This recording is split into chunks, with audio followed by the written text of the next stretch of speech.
Let me tell you about a product we use here on the Outdoor Factor.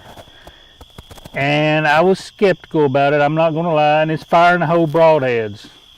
Basically, it's just a typical broadhead, 3-blade replacement blade broadhead, and it has what I call the cookie cutter in it.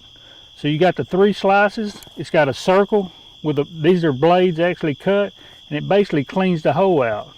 And what the end results is a perfectly round hole. As you can see here, this hog, it went right through the shoulder, and there is a perfectly round hole.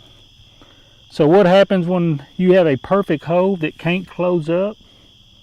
Stuff runs out of it. That stuff is blood.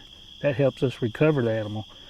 Even though there's such a big hole that their lungs and stuff actually collapse and they don't run very far.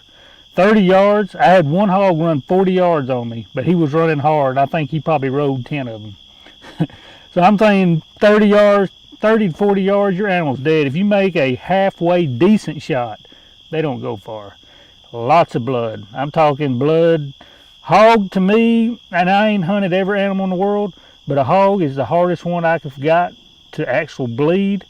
And with the fire in the hole, you just walk right up to the animal, but usually you hear them fall and kick, so you know right where they're at.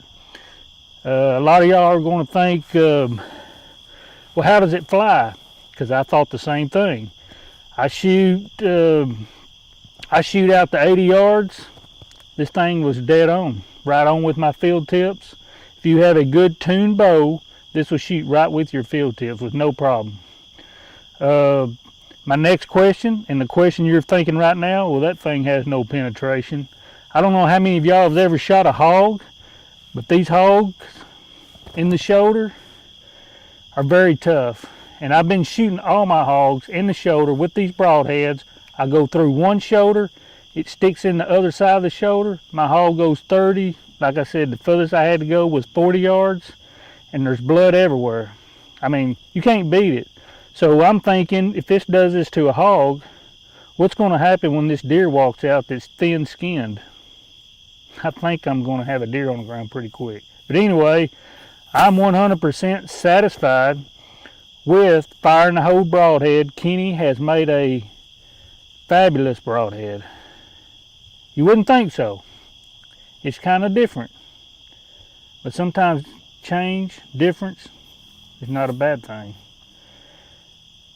And right now, I don't think there's a better broadhead out there, to be honest. I mean, I don't see broadheads making complete circles. I mean, it's just a perfect hole, and it just pours out.